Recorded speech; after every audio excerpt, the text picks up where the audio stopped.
Bismillahirrahmanirrahim.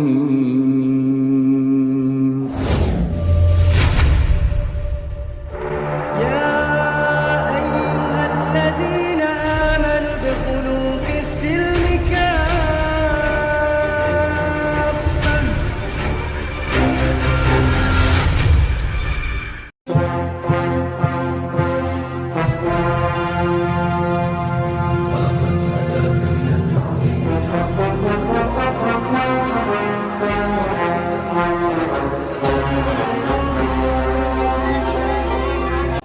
Nah, terus gimana jika seorang Kristen dia mengimani Nabi Muhammad, tapi hanya mengimani kayak Islam yang mengimani Yesus, tapi dia kan hanya mengimani aja. Ajaran utamanya kan tetap Al-Qur'an kan, bukan Injil. Oke.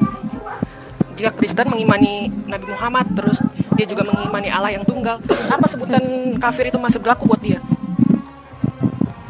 Sebenarnya kan saya sudah kasih tahu, kafir adalah orang yang menutup diri dari ajaran Nabi Muhammad. Kalau dia mengimani dalam artian dia percaya bahwa Nabi Muhammad adalah utusan Tuhan, tapi bukan buat dirinya, melainkan untuk orang lain. Artinya dia sudah menolak ajaran Nabi Muhammad untuk dirinya. Dia termasuk kafir. Ya, kalau Karena misalnya orang Yahudi juga begitu. Orang Yahudi mengatakan bahwa Nabi Muhammad itu nabi untuk bangsa lain. Tapi apakah Yahudi kafir? Dia tetap kafir. Yahudi bukan Muslim. Karena Yahudi mengatakan begitu. Dia percaya bahwa ada sebagian dari mereka. Ya mungkin saya tidak bisa mengatakan semua. Karena kalau mau lihat literasi Yahudi di Sefaria Bamidbar 20. Mereka percaya bahwa ada nabi yang diutus untuk nabi lain. Bahkan mereka mengatakan, bahkan ada ayat di dalam Ulangan, tidak ada lagi nabi seperti Musa yang diutus dari Bani Israel. Nah, mereka percaya bahwa yang namanya nabi untuk bangsa lain atas keadilan Hasyim itu ada. Tapi mereka percaya. Coba tanya orang-orang Yudaism yang memang maksudnya paham dengan kitab suci, yang ditanya, bagaimana pandangan Anda tentang Nabi Muhammad? Mereka mengatakan Muhammad adalah nabi untuk bangsa Arab. Tapi mereka tidak menjadi orang Muslim, artinya mereka kafir. Oh, jadi walaupun kita di luar yang non Muslim mengimani Nabi Muhammad atau Allah sebagai Tuhan yang tunggal, tetap aja kafir gitu. Iya. Kalau menurut Anda, apa yang Anda pahami tentang kata kafir ini? Kenapa kafir ini menjadi sebuah kata yang menyakitkan bagi Enggak, teman-teman Kristen? kalau saya di dalam kekristenan saya kagak mengenal kata kafir ya. Tapi mengenal kata bidat ya. Mengenal kata bidat. Saya nggak terlalu mendalami agama sih, tapi kalau untuk kata Oke, kafir bisa saya jelaskan sedikit. ya boleh. Di dalam Kristen katanya tidak mengenal kata kafir, tapi kalian mengenal kata bidat yang berasal dari kata bahasa Arab yaitu bid'ah atau ajaran sesat. Kalau mungkin Adinda, mungkin kalau takutnya seumur kita, kalau mungkin Anda saudariku melihat bagaimana teman-teman apologet Kristen di YouTube seperti Gracia Pelo dengan Oneness, seperti Joshua Tewu dengan orang-orang Tritunggal, mereka saling membidatkan. Bahkan menurut teologis orang-orang Tritunggal, Oneness itu adalah bidat. Menurut Oneness justru Tritunggal lah yang bidat. Artinya sebenarnya lebih kejam kata bidat, karena kata bidat mengatakan orang itu sesat. Bidat artinya sesat. Sementara kafir adalah kata-kata dengan mengatakan kamu menutup diri dari ajaran Nabi Muhammad. Itu bukan kata yang kasar, tapi hanya distigmakan oleh orang-orang itu kata yang kasar dan tidak baik. Sementara teman-teman Kristen yang menolak kata kafir mengenal kata bidat dari sesama teman-teman Kristen sendiri. Karena faktanya aliran Tritunggal membidatkan aliran Oneness. Aliran Oneness membidatkan Tritunggal. Tritunggal membidatkan Unitarian. Itu sesama Kristen loh. Nah, kenapa kita tidak menggunakan standar yang sama? Ya, karena mungkin ya kalau dari perspektif saya aliran-aliran mereka kan juga berbeda-beda ya. Nah, itu dia. Nah, terus saya mau tanya lagi ya, boleh ya? Boleh, lanjut. Terus misalnya apa fungsi ahlul kitab kalau kayak gitu? Ahlul kitab di dalam perspektif Islam adalah ketika Allah mengatakan, jika engkau ragu dengan apa yang aku turunkan ini ya Muhammad, di dalam surah Yunus 94, maka engkau tanyalah kepada ahlul kitab. Orang yang dimaksud dengan ahlul kitab adalah orang yang memegang kitab Taurat dan Injil pada masa Rasulullah itu ada. Kristen, kalau saya tidak sepaham, Kristen adalah ahlul kitab. Karena mohon maaf, ahli atau ahlul atau orang yang paham dengan kitab. Karena orang Kristen belum tentu ahli dalam kitabnya ya. Sementara ahlul kitab atau ahli kitab di dalam perspektif Islam pada waktu Allah mengatakan kepada Nabi Muhammad, bertanyalah kepada ahli kitab. Maksudnya adalah rabi-rabi, rasi-rasi atau pendeta-pendeta dari kalangan Yahudi dan Nasrani. Yang mereka benar-benar memahami kitab suci itu sendiri dan mereka benar-benar tahu apa isi di dalam kitab suci itu. Jadi konfirmasilah kisah-kisah yang disampaikan oleh Allah Subhanahu wa taala di dalam Al-Qur'an terhadap rabi-rabi atau pendeta-pendeta gitu. Ahlul kitab yang saya tangkap kan tadi orang-orang yang diberi kitab sebelum Al-Qur'an. Ahlul kitab itu masih ada gak? Masih bisa disebut gak di zaman sekarang ini? Kalau secara etimologis, ahli kitab adalah orang yang membaca kitab Taurat dan mengamalkannya. Apakah Kristen termasuk orang yang membaca kitab Injil dan mengamalkannya? Atau membaca kitab sucinya kalian dan mengamalkannya? Ada lah pasti. Nah, itu yang harus kita diskusikan dulu. Karena kalau tertulis di dalam perspektif pernyataan Yesus, ikutilah aku, maka kalian yang disebut dengan Kristen adalah menjadi pengikut Yesus. Maka banyak sekali pekerjaan Yesus yang tidak diikuti oleh teman-teman Kristen. Kalau saya boleh menilai, salah satunya adalah Yesus disunat, tapi kalian tidak disunat. Enggak, saya lebih ke konteks waktunya. Apakah itu masih berlaku sama orang yang tetap mengikuti ajaran-ajaran Yesus terus yang saya kenal Allah mention ahlul kitab di zaman Rasulullah SAW. Kalau saya tidak berhak mengatakan apakah orang-orang Kristen sekarang adalah orang ahli kitab, karena saya tidak bisa menakar apakah orang-orang Kristen atau orang Yahudi sekarang termasuk kepada dalam ahlul kitab yang dimaksud oleh Allah Subhanahu wa taala. Saya tidak punya takaran untuk itu. Tetapi kalau secara etimologis, ahlul kitab adalah orang yang membaca kitab-kitab Taurat dari kalangan rabi. Makanya mereka adalah orang-orang yang paham tentang kitab yang mereka baca, karena sebelum datang Al-Qur'an, pegangan mereka adalah Taurat dan Injil. Salah satunya adalah Waraqah bin Naufal, yaitu pamannya Sayyidah Khadijah, yang juga adalah seorang pembaca kitab Injil dan menerjemahkan Injil ke dalam bahasa Arab, dan beliau juga adalah seorang pendeta. Beliau adalah ahlul kitab atau ahli kitab atau orang yang paham betul dengan kitab yang dia baca. Dan belum tentu beliau adalah Tritunggal ya. Yang sehakikat kan Yesus adalah bagian dari Allah dan Roh Kudus. Yang serata itu kalau Mbak bisa tahu yang ada ajaran dari Arius. Arius, apa Arius? Oke. Itu kan Unitarian. Allah Bapa dulu, baru putranya adalah Yesus, lalu Roh Kudus. Jadi sebenarnya Trinitas juga bukan cuma hanya satu. Yang saya tahu ya. Ya. Trinitas, saya tahunya Trinitas ini cuma ada beberapa yang saya tahu dari kalangan ortodoks ya, yaitu Pak Bambang Nursena. Bagi beliau itu Yesus itu cara menjelaskannya Tritunggal ini bukan secara pribadi dalam artian pribadi berbeda, tapi adalah unsur. Kalau setahu saya ya, koreksi kalau saya salah. Kalau saya lihat kajian beliau, Bambang Nursena meyakini seperti manusia ini ada daging, ada roh, kemudian ada akal pikirannya gitu. Tapi kalau secara Tritunggal yang lain ada juga menjelaskan bahwa mengambil rupa sebagai manusia, roh, karena Allah Bapa adalah roh, anak adalah manusia, kemudian Roh Kudus juga adalah roh gitu. Jadi berbeda-beda sih kalau secara pribadi saya bertanya tentang satu ayat tentang konsep ketuhanan. Iman Kristen, 5 orang yang saya tanya, mereka kadang juga berbeda tentang 5 orang itu gitu. Jadi tidak semua sama. Kalau saya berdiskusi sejauh saya berdiskusi dengan teman-teman Kristen yang cukup lama dan cukup banyak teman-teman Kristen yang berdiskusi dengan saya. Nah, tapi kalau diri warung berkah sendiri saudari sendiri bagaimana menanggapi menjelaskan tentang konsep Trinitas ini gitu? Kalau saya secara personal Trinitas saya itu strata. Jadi yang pertama utama adalah Tuhan saya Allah. Lalu figur kedua kalau dalam agama misalnya di Islam itu ada Allah, lalu ada Nabi Muhammad. Kalau saya ada Allah, baru Yesus, lalu pengantar dari keduanya itu Roh Kudus. Yesus sebagai apa? Sebagai putra, sebagai anak Allah. Oke, makna Allah, anak Allah di sini apa maknanya? Makna Allah dari sini tuh bagian dari Yesus yang dimanusiakan, yang menjadi manusia. Firman yang menjelma, Yohanes 1 ayat 1 gitu. Tapi dia tapi dia bukan Allah ya, bukan Allah yang seutuhnya bagi saya ya, Trinitas bagi saya. Artinya adalah Allah atau Bapa itu menjadikan firman-Nya menjadi Tuhan juga begitu. Anak Allah itu sebenarnya dalam Trinitas itu bisa hubungan relasi antara Allah dan Bapa. Oke. Terus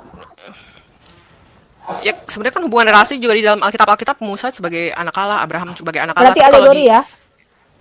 Kalau ya. Tapi sebenarnya kalau istilah ya. Istilah. Ya. Oke. Tapi dia adalah figur utama yang kedua di dalam agama saya, sama kayak Islam. Banyak dari nabi, tapi kan figur utama maksudnya yang diikuti adalah Nabi Muhammad, ya kan?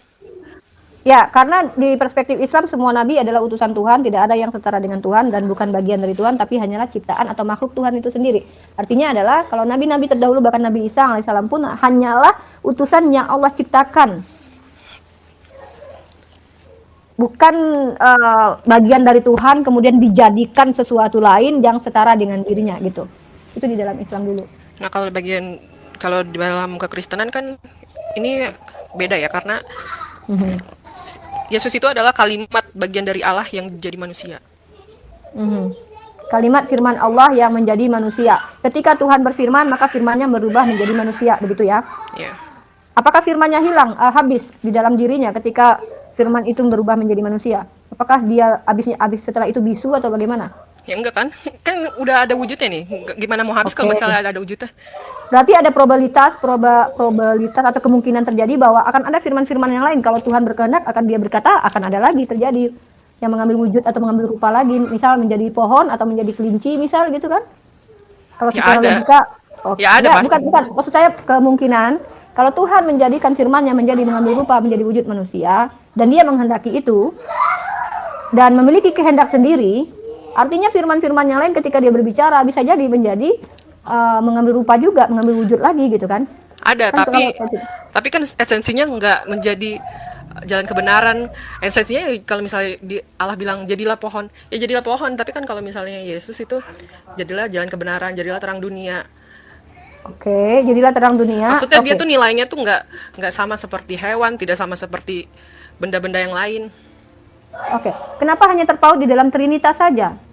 Kalau memang bisa Tuhan menjadikan atribut dirinya sebagai Tuhan atau sebagai bentuk sosok lain yang juga adalah dirinya, maka kenapa terpaut hanya Trinitas saja? Bukankah hikmat di dalam kitab Amsal juga ada sebelum segala sesuatu ada? Bukankah Tuhan, mohon maaf, kalau seandainya Tuhan atribut lain seperti kalau firman adalah kalimat Tuhan yang menjelma, lalu nafas Tuhan yang dihembuskan kepada Adam itu berasal dari Tuhan, dan itu juga harus disebut dengan Tuhan juga, karena itu berasal dari Tuhan dan bagian dari Tuhan itu sendiri gitu. Kenapa Adam tidak dituhankan? Kalau nanya ke Kristen saya kan saya udah bilang saya bukan paham Kristen dengan Oke, Trinitas yang sehakikat. Jadi kalau Mbak ngomong kayak gitu sama saya juga nggak relate. Ya, enggak, karena pertanyaan saya pada akhirnya kenapa terbatas di Trinitas, kenapa nggak ribuanitas gitu Kenapa kan? nggak di Kenapa Trinitas? harus Karena ya Allah dalam Injil ada kan di Trinitas itu kan awalnya dari berkatilah semua bangsa dalam nama Bapa dan Putra dan Roh Kudus. Ya, itu ayat yang ada seorang apa namanya beberapa ahli atau teolog dari kekristenan sendiri, kalau nggak salah itu ayat berapa itu ya, ayat Trinitas yang disatakan bahwa ayat itu tidak ada di manuskrip awal, tidak ada di Sinaiticus, tidak ada di Vatikanus, dan tidak ada di Textus. Tahu saya, menurut iman teman-teman Kristen, ada yang mengatakan bahwa itu adalah pribadi Tuhan, firman yang menjelma, mengambil rupa menjadi manusia, dan itu adalah Tuhan itu sendiri begitu. Nah, ya itu Artinya, namanya yang sehakikat ya. ya, kalau menurut iman Kristen adalah itu sehakikat gitu. Nah, artinya, tapi secara faktual hakikatnya Yesus dengan hakikatnya Bapa itu beda. Secara faktual ya, bukankah Yesus itu adalah manusia dan dilahirkan dan fana, sementara Bapa adalah roh. Jadi kalau dikatakan sehakikat maka itu bertentangan dengan faktual. Kalau kita ngebahas sehakikat, saya tuh nggak relate sama yang sehakikat karena saya bukan konsep Tritunggal yang sehakikat. Berarti Yesus dan Bapa satu apa?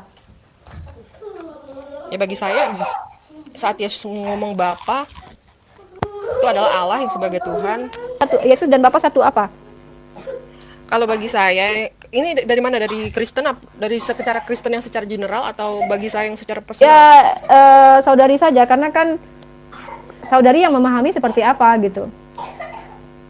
Ya kalau bagi saya ya Allah sebagai Tuhan, Yesus sebagai putranya. Putra dalam makna apa nih? Karena kan perkataan putra ini secara akal sehat dan secara harfiah atau secara yang kita pahami adalah segala sesuatu yang dihasilkan oleh hubungan biologis. Enggak lah, sebagai anaknya, sebagai secara hubungan ini anak ya, bukan secara yang beranak memperanakan, bukan. Ya, makanya saya katakan makna anak Tuhan yang dengan Yesus apa berbedanya dengan makna anak Tuhan dengan kalian? Kalau gitu. bagi Karena saya kan kalau bagi saya anak Tuhan itu maksudnya adalah secara hubungan. Ya, hubungan makanya saya tanya apa? Ini kan kalau ini cuma alegori itu hanya hanya istilah. Berarti Yesus bukan anak Tuhan. Kalau Yesus adalah istilahnya adalah anak Tuhan. Sama dengan kalian. Kalian kan bukan anak Tuhan dalam arti konteks Tuhan berhubungan dengan wanita lalu lahirlah kalian. Tapi ya emang bukan istilah. Anak Tuhan sebagai biologis, tapi sebagai relasi. Hanya alegori hubungan kalian dengan Tuhan yang dekat menurut kalian, maka kalian dianggap sebagai anak Tuhan. Berarti itu hanyalah sebuah alegori, begitu kan? Istilah gitu. Ya, secara hubungan. Nah, karena di dalam saya tidak temukan istilah anak Tuhan yang untuk Yesus adalah maknanya adalah Tuhan sendiri gitu. Kenapa beda antara anak Tuhan yang dipakai untuk kalian sebagai Kristen dengan yang dipakai kepada Yesus itu, dan dasarnya tuh di mana gitu. Bagaimana cara memahaminya? Kalau memang anak Tuhan misalkannya gini nih contoh ya. Ketika Yesus berkata, aku akan pergi ke Bapakku dan Bapamu, Allahku dan Allahmu. Di situ Yesus menyamakan posisi Allah dan Bapa itu sama yang dimiliki oleh Yesus dengan Maria Magdalena. Kalau seandainya makna anak Tuhan Yesus adalah spesial, kenapa dia katakan Bapakku dan Bapamu? Artinya Maria Magdalena juga bapaknya adalah Allah itu sendiri. Artinya ada kesetaraan antara Yesus dengan Maria Magdalena, sementara Maria Magdalena bukan firman yang menjelma kan? Itu dalilnya apa? Jangan kau sentuh aku dulu, aku akan pergi ke Bapakku dan Bapamu, Allahku dan Allahmu. Sebentar saya ambil dulu ayatnya ya. Yohanes 20 ayat 17, di mana di situ Yesus yang berkata, ketika dia kata Yesus, di situ Maria Magdalena menangis mengatakan, Tuhanku telah dicuri. Lalu Yesus berkata, Ibu, mengapa engkau menangis? Bukan itu ya, Tuhanku sudah dicuri. Ini panjang sekali ayatnya, saya baca dari Yohanes 20:15 aja. Kata Yesus kepadanya, Ibu, mengapa engkau menangis? Siapakah yang kau cari? Maria menyangka orang itu adalah penunggu taman, lalu berkata kepadanya, Tuhan, jikalau Tuhan yang mengambil dia, katakanlah kepadaku. Ini peristiwa di mana Maria Magdalena Tuhannya dicuri ya, karena Tuhan di sini ditranslate dari kata kurios, yang juga kata kurios ini dipakaikan ke banyak orang juga. Tuhan, jikalau Tuhan yang mengambil dia, katakanlah kepadaku, di mana Tuhan meletakkan dia supaya aku dapat mengambilnya. Kata Yesus kepadanya, Maria. Maria berpaling dan berkata kepadanya dalam bahasa Ibrani, Rabuni, artinya guru, kata Maria Magdalena. Kata Yesus kepadanya, janganlah engkau memegang aku, sebab aku belum pergi kepada Bapa, tetapi pergilah kepada saudara-saudaraku dan katakanlah kepada mereka bahwa sekarang aku akan pergi kepada Bapakku dan Bapamu, kepada Allahku dan Allahmu. Di sini bahkan Yesus memerintahkan Maria untuk berkata kepada murid-murid Yesus untuk mengatakan, aku akan pergi, atau Yesus akan pergi kepada Bapanya Yesus dan yang juga adalah Bapanya murid-murid Yesus atau Bapanya Maria Magdalena. Karena di sini pesan Yesus, katakanlah kepada mereka bahwa sekarang aku akan pergi kepada Bapakku. Artinya pesan yang disampaikan Maria harusnya adalah mengatakan Yesus akan pergi ke Bapamu dan kepada Bapaknya dan Bapa kita, atau Bapamu dan Bapa Yesus. Artinya ada kesetaraan gini.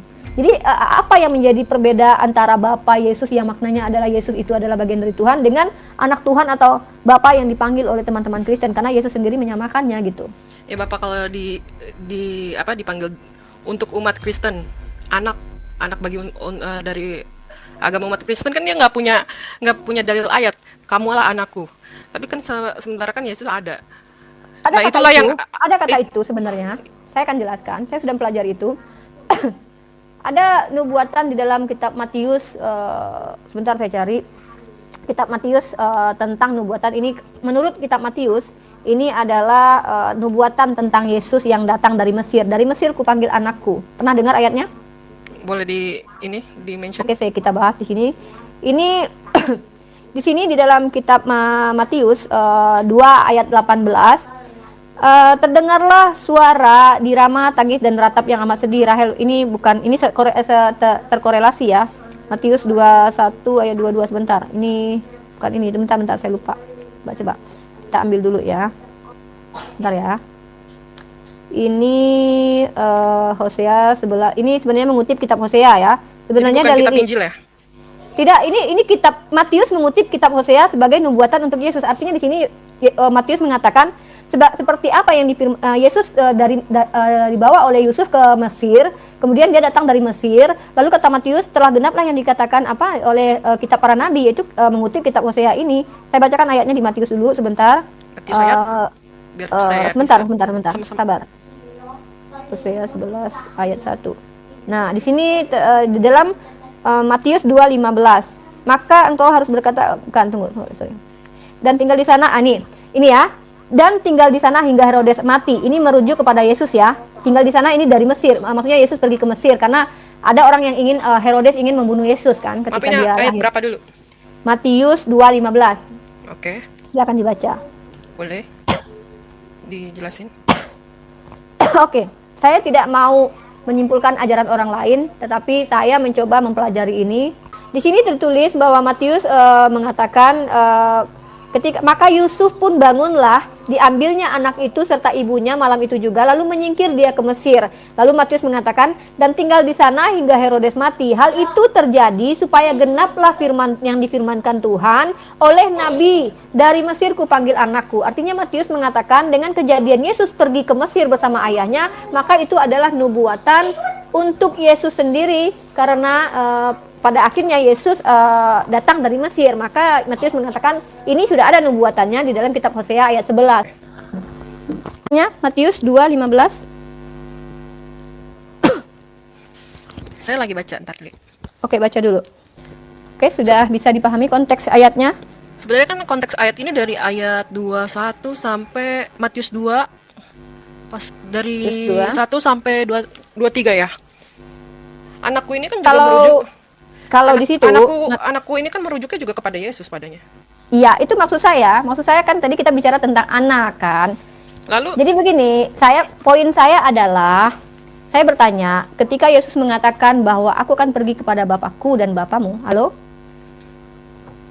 Dan di situ Yesus menyamakan dirinya dengan murid-muridnya atau Maria Magdalena, bahwa Bapa yang dia maksud adalah juga Bapanya murid-muridnya. Berarti tidak ada perbedaan antara anak Tuhan dalam perspektif untuk Yesus, juga untuk manusia yang mengikuti Yesus pada masa itu. Itu premis yang saya bawa, yang saya usung.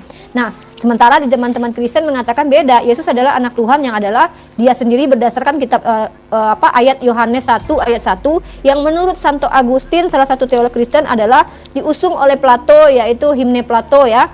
Dan ini adalah seorang filsuf. Nah, gara-gara ayat inilah, maka ayat inilah yang menjadi satu-satunya ayat pernyataan bahwa Yesus itu sendiri adalah firman, bukan perkataan Yesus gitu loh. Nah, kemudian saya katakan tadi kata anak Tuhan ini, sebenarnya ada teman Kristen yang menyampaikan bahwa sudah ada nubuatan bahwa sebenarnya Yesus adalah anak Tuhan.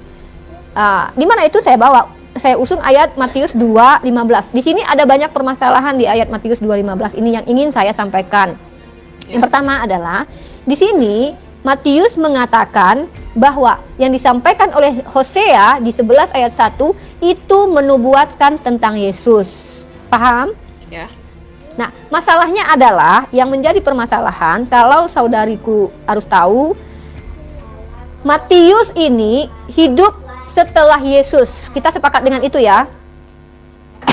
Gimana sebentar? Penulis kitab Matius yang sebenarnya masih dikira-kira adalah Matius menurut iman Kristen, itu seharusnya hidup setelah Yesus ada. Ya. Baru dia menulis kitab Matius. Nah, yang menjadi masalah di sini adalah ketika dikatakan bahwa Matius 2:15 mengutip kitab Hosea ayat 11 pasal 11 ayat 1, kenapa justru Matius mengutip terjemahan yang kitab Hoseanya justru adalah kitab Perjanjian Lama atau kitab kitab teks Mesorah atau kitab yang terjemahan yang berbahasa Ibrani yang ada 7 abad setelah Yesus ada. Karena kalau kitab Perjanjian Lama yang berbahasa Yunani yang disebut atau dinamai sebagai kitab Septuaginta, yang adalah kitab Perjanjian Lama yang berbahasa Yunani, di dalam Hosea 11 ayat 1 menurut Septuaginta tidak tertulis anakku, tetapi dari Mesir kupanggil anak-anaknya, karena ini merujuk kepada Bani Israel, anak-anaknya Israel. Tetapi di dalam terjemahan yang berbahasa Ibrani, silakan dicek nanti, silakan saya kasih kunci. Ambil ayat Matius 2, catat dulu ayat Matius 2:15, silakan dicatat dulu. Kemudian klik tanda bintang kalau Anda menggunakan aplikasi, itu akan terkorelasi dengan kitab Hosea 11 ayat 1. Itu aplikasi. Matius 2:15, silakan untuk jadikan PR, pelajari sendiri. Matius 2:15. Ya. Klik, kemudian kalau pakai aplikasi kita akan klik tanda bintang dan terkorelasi ayat itu dengan kitab Hosea 11 ayat 1. Ya. Kemudian lihatlah di dalam kitab leksikon atau bukan leksikon, Bible Hub atau kitab Perjanjian Lama berbahasa Ibrani, yang kalau yang digunakan orang Yahudi itu aplikasinya adalah Sefaria. Di situ Matius mengutip terjemahan yang berbahasa Ibrani itu. Karena di situ yang diterjemahan berbahasa Ibrani tertulis dari Mesir kupanggil anakku. Sementara yang teks Mesorah, teks ini menurut sejarah itu ada 7 abad setelah Yesus ada. Sementara Septuaginta yang adalah kitab perjanjian lama berbahasa Yunani itu ada sekitar kurang lebih 2 abad sebelum Masehi, sebelum Yesus ada. Tetapi di Septuaginta justru berbeda dengan yang dikutip Matius. Kenapa Matius yang hidup setelah Yesus justru mengutip kitab terjemahan yang ada setelah dia ada, tapi bukan mengambil yang Septuaginta? Silakan dibuka Septuaginta di aplikasi Septuaginta manapun, klik Hosea 11 ayat 1, apa terjemahannya? Dari Mesir kupanggil anak-anaknya. Di sini secara tidak langsung Matius telah mengutip nubuatan yang katanya untuk Yesus secara sembarangan. Jadi sebenarnya problemnya di sini anaknya itu menurut ibu buat orang-orang Mesir. Kalau untuk kita orang-orang merujuk, Israel. kalau merujuk ke kitab Hosea, kita akan kembali kepada Hosea secara konteks, secara teks dan konteks. Kita akan kembali ke kitab Hosea. Jadi sebenarnya ini merujuknya menurut ibu ini kemana? Ya, kita baca secara konteks di kitab Hosea ya. Kasih Tuhan mengalahkan kedegilan orang Israel. Itu adalah perikop yang ditulis ya, atau judul yang ditulis oleh penulis kitab Anda, yaitu penyusun kitab Anda. Ketika Israel masih muda, kukasihi dia, dan dari Mesir kupanggil anakku itu. Artinya di sini itu merujuk kepada Bani Israel, karena memang Bani Israel itu di tanah Mesir itu disiksa oleh orang-orang Mesir, yaitu Fir'aun, dan diselamatkan oleh Nabi Musa, oleh Tuhan yang adalah katanya juru selamat, dan mengutus juru selamat lain yaitu Musa, dan ini termaktub di dalam kitab Yesaya pasal 19 ayat 20, di mana juru selamat dalam bahasa Indonesia itu artinya di dalam bahasa Ibrani adalah Mosia. Iya, bisa lanjut. Enggak, saya cuma kasih PR itu saja. Mungkin suaranya feedback ya, feedback. Coba Anda pelajari bagaimana kita berdiskusi kalau Anda mengatakan saya tidak terlalu paham, Bu, gitu kan. Jadi saya bingung nanti masa saya yang menjelaskan kitab Anda kan tidak mungkin. Paham itu kan ada konteksnya. Jadi gimana? Kalau misalnya Saran saya anak gini. Allah dalam kalau misalnya anak Allah dalam kekristenan kan bukan cuma merujuk satu. Nah, betul. Karena di dalam kitab Kejadian apa kitab Ulangan, raksasa-raksasa itu juga disebut dengan anak-anak Tuhan. Kalau misalnya ibu bilang anak Allah merujuk misalnya dari Matius itu adalah orang-orang Israel sendiri, anak Allah yang disebutkan untuk Yesus sendiri kan bukan hanya merujuk pada Matius 2:15 itu. Kebetulan sekarang saya mempermasalahkan Matius 2:15 ini, di mana Matius mengutip Hosea 11 ayat 1 katanya untuk nubuatan Yesus. Silakan dilihat kitab Matius 21:15, kemudian pelajari antara terjemahan versi Septuaginta dengan Mesorek itu benar-benar berbeda. Kalau Mesorek teks dari Mesir kupanggil anakku, di Septuaginta dari Mesir kupanggil anak-anaknya. Dan cari tahu kapan teks Mesorah atau perjanjian lama berbahasa Ibrani ini ada dan kapan Septuaginta ada. Searching di Google, kemudian nanti kita diskusikan lagi. Jadi kalau misalnya anak Allah misalnya ini berlaku untuk semuanya, ibu hanya mengutip dari ayat 2:15. Terus gimana dengan ayat-ayat yang lain? Ya justru saya bertanya, definisi anak Allah yang adalah firman yang menjelma itu kan hanya karena dari surat kitab Yohanes 1 yang adalah himne Plato, itu menurut Santo Agustin. Dan itu kenapa bukan, maksudnya kan gini, kalau teman-teman Kristen mengatakan anak Allah itu adalah firman yang menjelma, makanya dia disebut anak Allah. Definisi anak Allah ini sendiri yang mau saya minta, dari mana, ayat mana yang menunjukkan bahwa maksud anak Allah ini adalah Allah itu sendiri gitu. Yang ini kepada Yesus gitu. Saya minta dalilnya. Anak Allah adalah Allah sendiri, itu saya nggak relate, saya bilang dari tadi, karena saya nggak. Iya, kan ini alegori kan, alegori. Karena saya nggak sama dengan Trinitas hakikat. Oke. Gini, kita nanti bahas tentang itu dulu. Mungkin di mute dulu bisa. Ini ada Sofia katanya mau naik. Silakan saya coba naikkan dulu. Saya bisa live karena udah sedikit. Oke. Makasih Bu Oke, atas thank you. diskusinya. Sama-sama, sama. Terima kasih juga. Mohon maaf kalau ada kata-kata saya yang salah. Halo. Halo Ibu. Ini sebenarnya tadi aku jelas nggak ya suaranya? Banget, jelas banget. Banget, oke. Jadi gini Bu, tadi kan saya baru sempetan ikut live-nya Ibu. Tadi saya cuma lihat komen-komennya aja. Jadi tadi Ibu lagi tanyakan soal Trinitas gitu ya? Ya.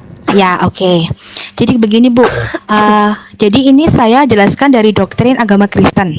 Boleh, bukan dari agama yang lain, seperti itu. Siap. Oke, jadi begini Ibu, kalau kita sudah bisa menyamakan pikiran, jadi kalau di Kristen ini begini Ibu, kalau di ajaran saya di Kristen itu adalah Tuhan saya itu namanya Allah atau Yahweh. Kalau Ibu tahu, nama sesembahan orang Israel itu namanya Yahweh. Kenapa? Stop. Kenapa? Itu stop. Itu pernyataan ya, bahwa Allahnya orang Israel adalah Yahweh. Siapa satu orang Yahudi atau Yudaism yang mengakui bahwa Allah mereka disebut dengan Yahweh? Bagaimana orang Yahudi menyebut nama Tuhannya? Nah, begini Ibu. Jadi, kalau di sana itu namanya itu memang Yahweh.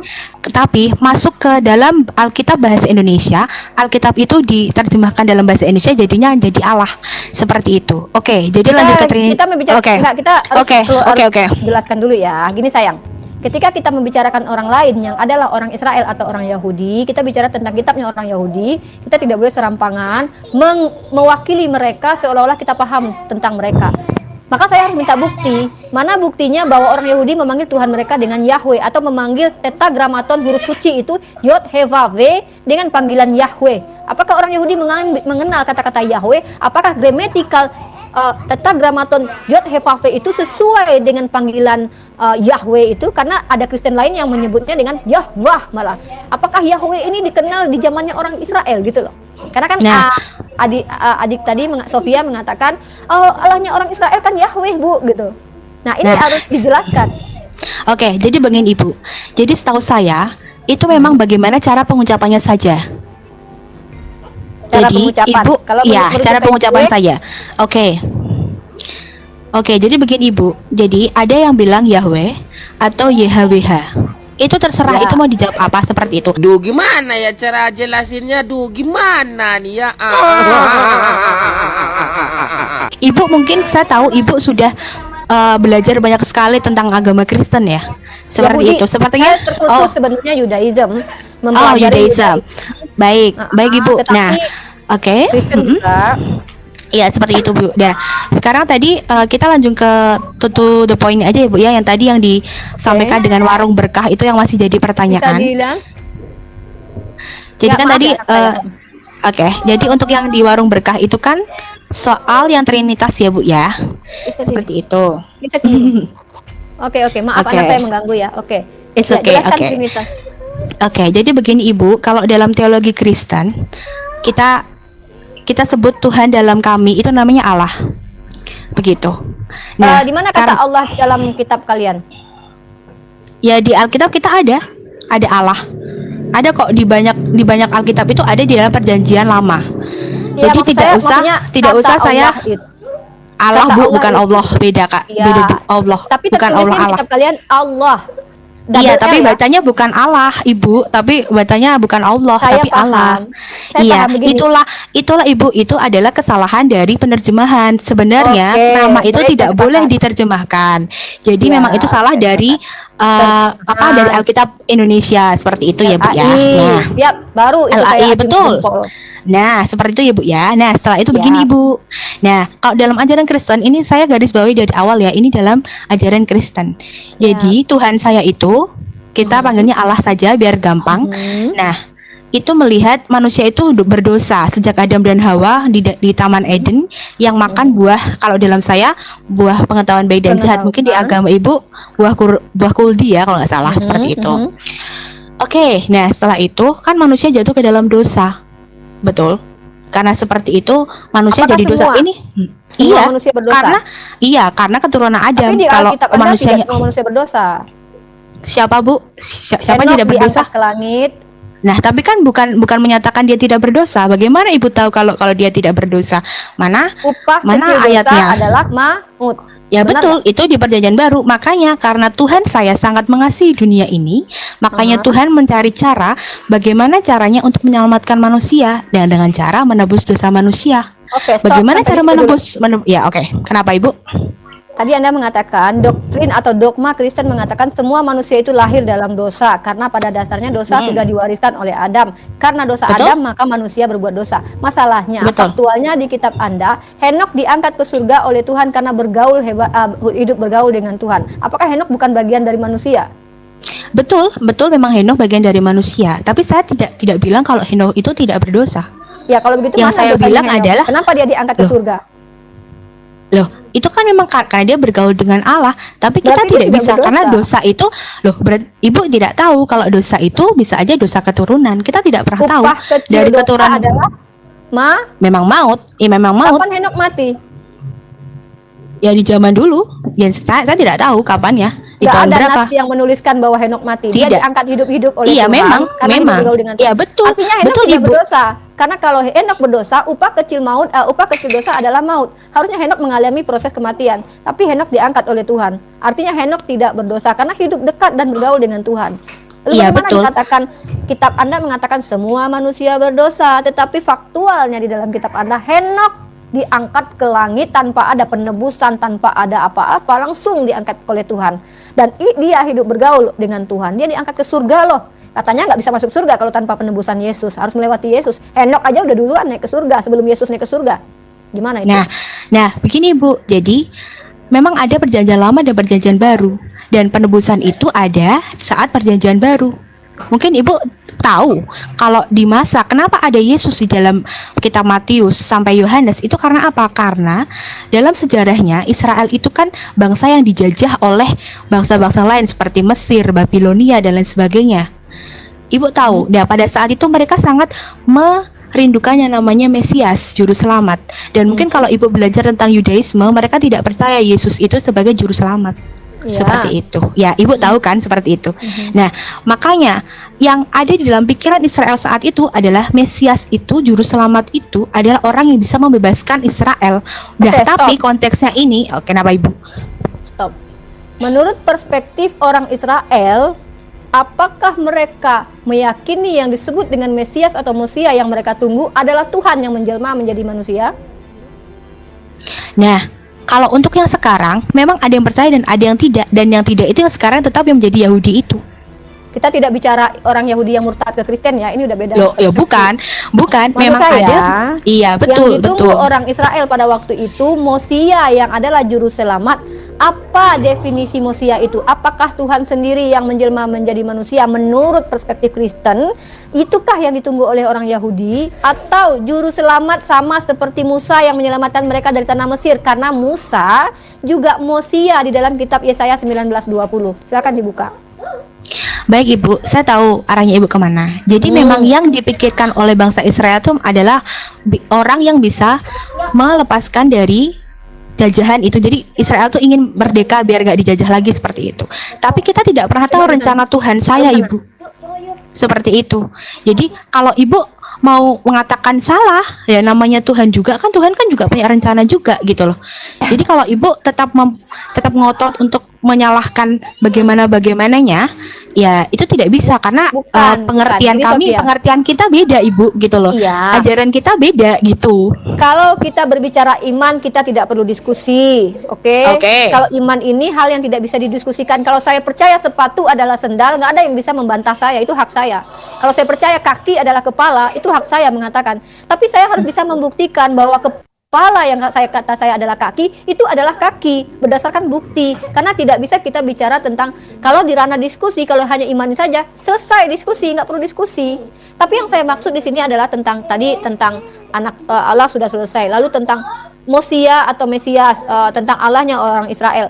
Saya bertanya kepada Anda, orang Israel di sini apakah menunggu Tuhan yang menjelma yaitu firman sendiri, atau Mosia atau Mesias yang sama seperti Musa? Karena di dalam Ulangan 18 ayat 18, seperti Musa aku akan membangkitkan di antaramu nabi, dan itu dikatakan teman Kristen adalah Yesus sendiri. Nah, artinya orang Yahudi secara di dalam kitab Ulangan 18 menunggu Mosia atau Mesias yang sama seperti Musa yang adalah nabi. Nah, kenapa saya bisa mengatakan Musa adalah Mosia? Tertulis di nasnya orang Yahudi di dalam Yesaya 19:20, Musa adalah Mosia. Silakan dibaca dalilnya pakai teks asli, jangan terjemahan, karena di terjemahan juru selamat, tapi di teks aslinya Mosia. Juru selamat ini adalah terjemahan dari kata Mosia. Kalau Mesias itu artinya diurapi. Itu beda dua kata itu. Sementara Yesus adalah Mesias, makanya dia disebut dengan Kristus, karena Kristus sendiri adalah terjemahan dari kata Mesias, artinya adalah yang diurapi. Dan Mesias di dalam kitabnya orang Yahudi itu banyak. Daud juga Mesias, Kores juga Mesias gitu loh. Jadi definisi apa yang Kristen pakai gitu. Kalau menggunakan kitab Tanakh pemahaman Yahudi, kenapa berbeda dengan Yahudi pemahamannya? Kenapa Mesias yang kalian maksud adalah Tuhan itu sendiri, sementara Yahudi tidak menunggu Tuhan yang turun ke dunia menjadi manusia gitu. Nah, kalau itu menurut saya itu gini ya. Kalau tadi yang saya bilang adalah Mesias yang ditunggu dengan Israel itu berbeda dengan rencana yang Tuhan mau gitu loh untuk manusia ini ya. Makanya banyak yang sering mempertanyakan Mesias yang diminta sama Israel itu ya karena dia percayanya itu hanya Tuhan saja gitu loh. Tapi kenapa ada Mesias dalam Yesus? Karena itu adalah rencana dari Tuhan sendiri untuk menyelamatkan manusia dari maut seperti itu. Di mana Tuhan sendiri membuat rencana atau bernubuat di dalam kitabnya orang Yahudi bahwa dia sendiri yang akan turun menjelma atau mengambil rupa sebagai manusia. Itu di mana nas itu tertulis? Karena nubuatan yang selama ini yang saya dengar dari teman-teman Kristen itu kalau nggak salah saya 96 seorang anak telah lahir, dia akan diberi nama Immanuel, sementara orang Yahudi meyakini itu adalah untuk Yehezkia yang bahkan Immanuel itu sudah ada di perjanjian lama itu sendiri karena nasnya tertulis telah lahir seorang anak, sementara itu menurut iman Kristen diambil sebagai nubuatan untuk Yesus gitu. Artinya perspektif Yahudi sebenarnya tentang ayat-ayat pun berbeda dengan perspektif Kristen sebetulnya, di mana nubuatan atau pernyataan Tuhan bahwa dia aku sendiri yang akan menjadi manusia gitu. Di mana itu dituliskan di dalam kitab Perjanjian Lama? Oke, kalau di Perjanjian Lama itu ada nubuatan kalau akan ada seorang perawan yang akan melahirkan seorang anak laki-laki. Dan dia ada di keturunan Adam. Nah, tapi itu digenapi di kitab Matius kalau seorang Maria itu mengandung dari Roh Kudus. Itu bukan dalam arti biologis. Jadi kalau di sini dalam doktrin Kristen itu Maria itu hamil itu bukan karena hubungan biologis dari Yusuf dan Maria. Saya paham itu. Ya, Muslim pun percaya. Artinya begini. Coba belum tentu loh kalau orang Muslim itu percaya dari gitu. Dia taunya loh. Terus kalau anaknya Tuhan bidannya siapa? Itu gimana? Bukan, saya tidak. Itu jangan bawa orang lain ke saya. Kita sedang berdiskusi berdua ya. Jangan bawa pemahaman orang lain ke saya. Menurut saya, kalau ada nubuatan tentang Nabi Isa atau Yesus di dalam kitabnya orang Yahudi, saya orang pertama sekali yang mengatakan saya percaya ada nubuatan tentang Nabi Isa. Iya, Oke? betul. Karena yang namanya nabi-nabi itu pasti dinubuatkan oleh nabi sebelumnya. Percaya? Oke, kita sepakat untuk itu dulu. Tetapi permasalahannya di sini bukan masalah bahwa ada nubuatan atau tidak, tetapi di mana nubuatan itu menyatakan bahwa yang ditunggu yang akan datang ini adalah Tuhan itu sendiri, bukan nabi, bukan Alkitab atau rasul gitu. Buka aja Ibu, Yohanes 3 ayat 16 tolong dibaca Ibu. Ibu ada Alkitab kan? Nubuatan tahu nggak artinya apa? Saya tahu Ibu, itu ada di dalam kitab Yesaya, tapi digenapi di Yohanes 3 ayat 16. Ibu coba dibaca aja kalau tadi pegang. Coba baca Yesaya. Sebentar saya ambil Alkitab dulu ya, sebentar. Ya, silakan. Oke, ini kita ayatnya di Yesaya 7 ayat 14. Maaf Ibu Muslim ya? Saya Muslim. Dan untuk teman-teman yang ada di live comment ya, ya kalau usahakan diskusi dengan tanya jawab dengan santun, tidak perlu menghujat karena memang kita berbeda dan kita harus menghargai perbedaan ini. Kalau dunia diskusi itu biasa tanya jawab. Ya betul, tapi kadang-kadang yang di komen itu ya ternyata mereka juga tidak bisa toleransi karena mereka bilangnya hanya mempertahankan. Kalau disuruh mempertahankan ya saya harus mempertahankan apa yang saya rasa benar gitu ya. Nggak apa-apa. Ini tugas kita mengingatkan teman-teman bagaimanapun juga walaupun berbeda tetap kita harus saling menghargai, namanya pilihan hidup. Iya, dan betul. Kalau di dunia lintas agama diskusi atau debat itu hal yang lumrah, bertanya dan ditanya. Itu iya. Tapi bukan karena debat atau diskusi kita akhirnya berpecah belah karena bagaimanapun juga memang kita berbeda dalam memaknai. Jangankan kami. Ya, betul. Jangankan kami, mohon maaf. Teman-teman Kristen saja berbeda tentang konsep ketuhanan di definisinya masing-masing. Jadi saling hargai aja. Betul. Iya. Nggak usah ya. Tolong jangan ada personal attack. Kalau saya yang diserang pribadinya nggak masalah, tapi mohon untuk teman-teman Muslim jangan menyerang pribadi saudariku Sofia karena kami di sini hanya ingin berdiskusi gitu. Oke. Silakan Sofia. Oke, jadi di Yesaya 7 ayat 14. Sebab itu Tuhan sendirilah yang akan memberikan kepadamu suatu pertanda. Sesungguhnya seorang perempuan muda mengandung dan akan melahirkan seorang anak laki-laki dan ia akan menamakan dia Immanuel. Dan itu digenapi di Matius 2 tadi Ibu. Oke, boleh saya bertanya lagi tentang nubuatan ini? Boleh, silahkan. Boleh. Di situ nubuatannya disebut dengan apa? Maksudnya gimana Ibu? Di nubuatan itu anak ini akan disebut dengan nama apa? Immanuel. Kapan Yesus dipanggil Immanuel di Perjanjian Baru? Itu di Matius 2 Ibu, bisa dibaca. Matius 2. Immanuel yang berarti Allah beserta dengan kita. Sebentar, saya juga lagi buka. Di dalam kitab Yesaya itu dia akan diberi nama Immanuel, tapi malaikat menginstruksikan Yusuf dan Maria memberi nama anak ini menjadi Yesus, atau di dalam bahasa Ibraninya Yesua. Di ayat mana Ibu? Ada buktinya? Oke, ketika malaikat datang kepada Maria dan menginstruksikan agar memberi nama dia Yesus di dalam terjemahan bahasa Indonesia. Kalau di Yesus itu menurut orang-orang Kristen berasal nama, karena dia bukan orang Yunani ya. Yesus ini adalah nama yang identik dengan orang Yunani ya. Jadi karena dia adalah orang Ibrani, maka orang-orang Kristen mempercayai bahwa sebenarnya namanya adalah Yesua. Orang-orang dari Nazarim, Mesianik gitu. Nah, kalau malaikat mendatangi Yusuf atau mendatangi Maria ketika lahir anak itu harus diberi nama Yesus, sampai Anda tidak ingat dengan ayat ini? Bentar, saya cari dulu. Lukas 2 kan Bu? Ya. Kalau memang dinubuatkan menjadi Immanuel namanya, kenapa justru dia diberi nama Yesus? Itu pertanyaan saya gitu loh.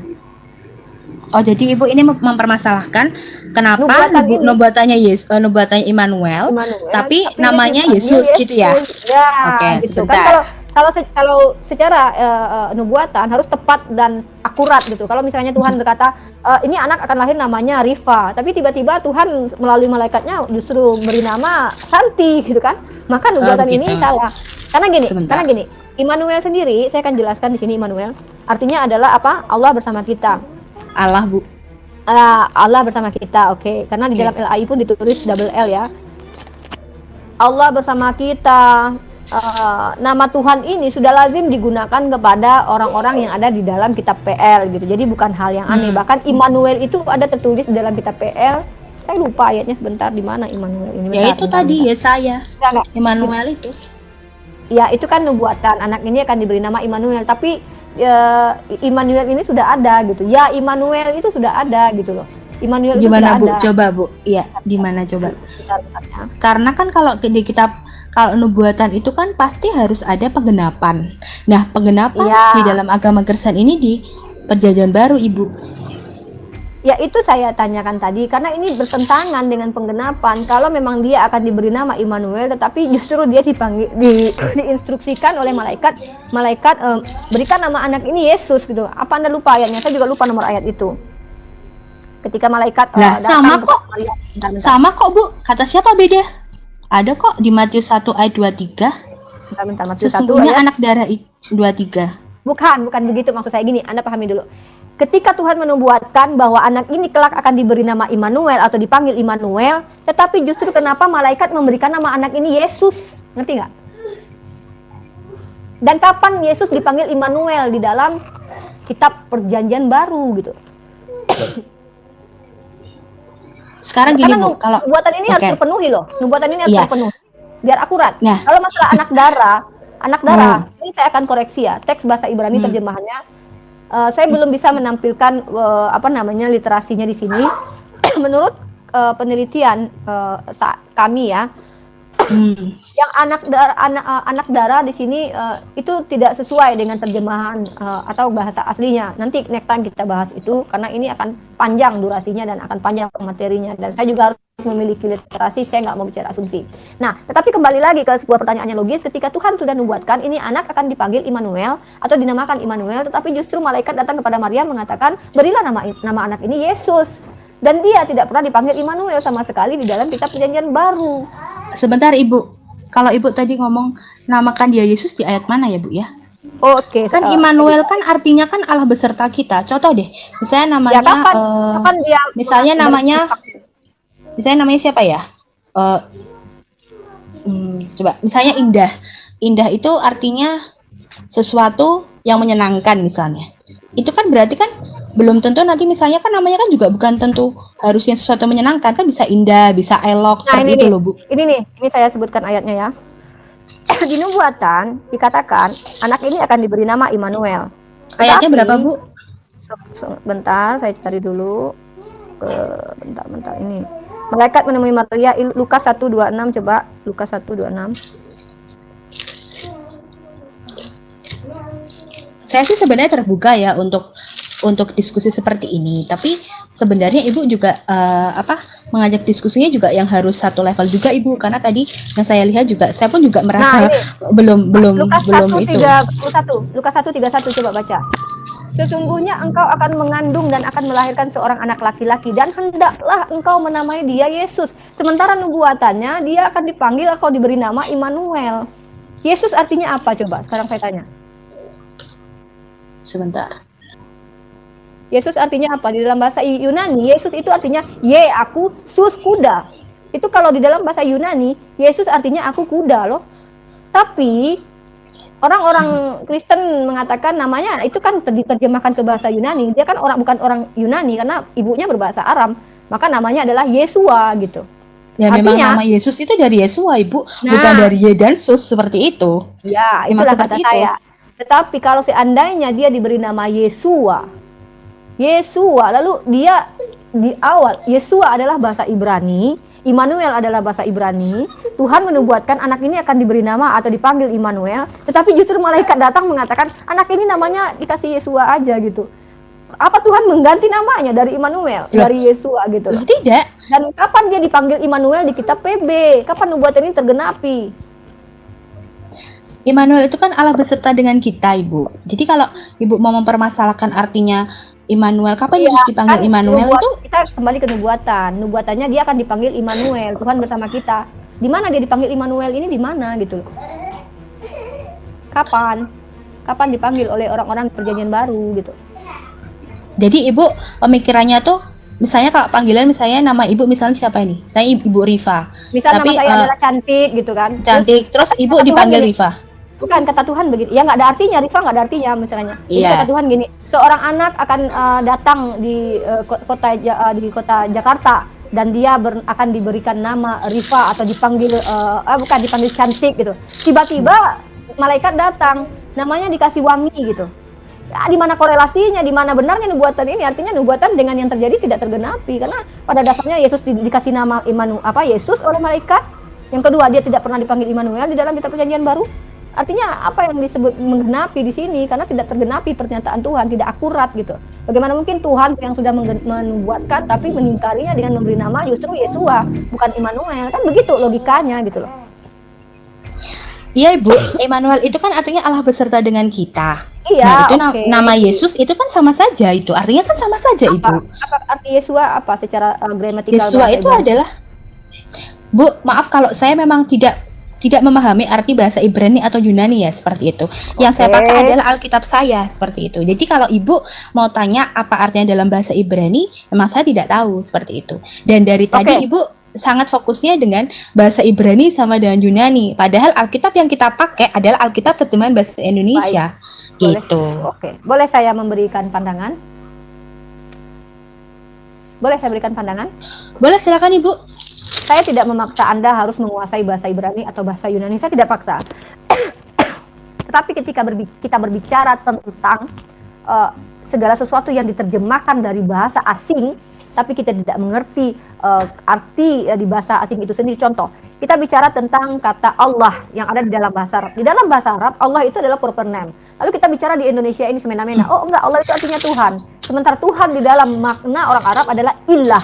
Itu sama seperti kita mencomot bahasa orang lain lalu menerjemahkannya dengan makna yang berbeda gitu, tidak sesuai dengan yang dipahami oleh orang yang memiliki bahasa itu. Bagaimana kita mau membicarakan tentang sesuatu yang diterjemahkan dari bahasa lain sementara kita tidak mengerti kaidah bahasa itu, kita tidak mengerti arti sesungguhnya di dalam bahasa asing itu. Itu kenapa kami umat Islam, mohon maaf saya bukan bermaksud sombong, wajib memahami bahasa Arab karena seandainya ini saya kasih contoh analogi. Saya membuat sebuah puisi.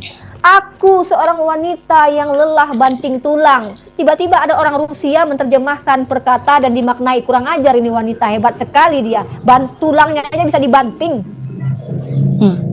Nah itu analogi. Terjemahan bisa menyesatkan orang kalau si pembaca terjemahan tidak mengerti kaidah bahasa asing yang diterjemahkan ke bahasa dia. Lalu kalau Anda mengatakan kami kan bahasa Indonesia Bu, kami ini dan kami begitu. Oke, nggak masalah, saya tidak paksa Anda untuk paham bahasa Ibrani dan Yunani. Tetapi setidaknya marilah kita ketika mendiskusikan segala sesuatunya merujuk kembali, karena saya tidak perlu paham. Tapi carilah di dalam Google cari arti Yosua dalam bahasa Ibrani, apa kata Immanuel, apakah sesuai gerakan, apakah cocok atau enggak, kan begitu. Karena kita sudah teknologi sudah canggih sekarang, nggak mesti Iya. harus menguasai. Oke, Bu. Oke. Oke. Skill Bu, saya juga tanya Ibu ya. itu. Karena kan Ibu kan agama Islam nih. Ibu pakai Al-Qur'an gitu ya. Ya, Nah, itu Ibu taunya itu benar apa salah itu Ibu tahu dari mana? Artinya benar atau salah? Ibu kan pasti Oke. ada terjemahannya juga. Terus bagaimana Ibu ya. merasa yakin kalau terjemahan itu benar? Padahal Oke, salah. terima kasih jawabannya. Itu kenapa kami umat Islam tidak boleh memaknai Al-Quran kami secara serampangan sendiri di dalam terjemahan. Itu kenapa kami merujuk kepada tafsir ulama kami, karena ulama kami yang hidup pada masa sebelumnya dan mencari tahu kepada sahabat-sahabat Rasulullah berdasarkan pernyataan sahabat bahwa maksud Nabi adalah begini, disebut dengan hadis. Itu kenapa hadis dengan Al-Quran berbeda, dan kami tidak boleh memaknai sendiri, membuat pemahaman sendiri, karena itu akan timbul kesesatan. Makanya Islam tidak ada banyak denominasi sampai ribuan, karena kami tidak boleh memaknai Al-Quran secara sendirian. Kami harus merujuk kepada ulama kami tafsir, contoh Ibnu Katsir, Jalalain, dan kenapa? Ini saya kasih tahu kepada Anda. Anda tahu Rudy Yohannes, sang debater, dia mengatakan bahwa Yudas masuk surga loh. Apakah orang Kristen percaya dengan ini? Artinya dia bebas menerjemahkan, memahami ayatnya sesuai dengan terjemahan yang ada. Dia nggak mau tahu karena dia kan orang Indonesia katanya. Ya udah, menurut saya Yudas masuk surga. Dan apakah kok semua saya Kristen paham itu? bukan? Enggak. Kalau saya sih enggak percaya dia masuk surga sih, Bu. Nah, itu contoh. Artinya teman-teman Kristen itu boleh mentafsir ayat sesuai yang dia pahami, karena menurut dia kan kitabnya bahasa Indonesia, ya udah ditafsir. Kalau seandainya ada kalian punya rujukan, siapa nama satu orang intelektual Kristen yang menjadi rujukan kalian, sehingga kalian yang tidak paham gramatikal bahasa Yunani dan bahasa Ibrani sama pemahamannya dengan murid-murid Yesus pada masa itu. Oke. Ya. Nah, Makanya mungkin sekarang gini, Bu, kita toleransi aja ya, Bu ya. Karena begini, ya, Ibu. kita toleransi, kita Ya, menghargai, gini. maksudnya Ya, begini, toleransi Ibu. adalah saya menghargai keimanan Anda, Iya, tapi kita iya. diskusi.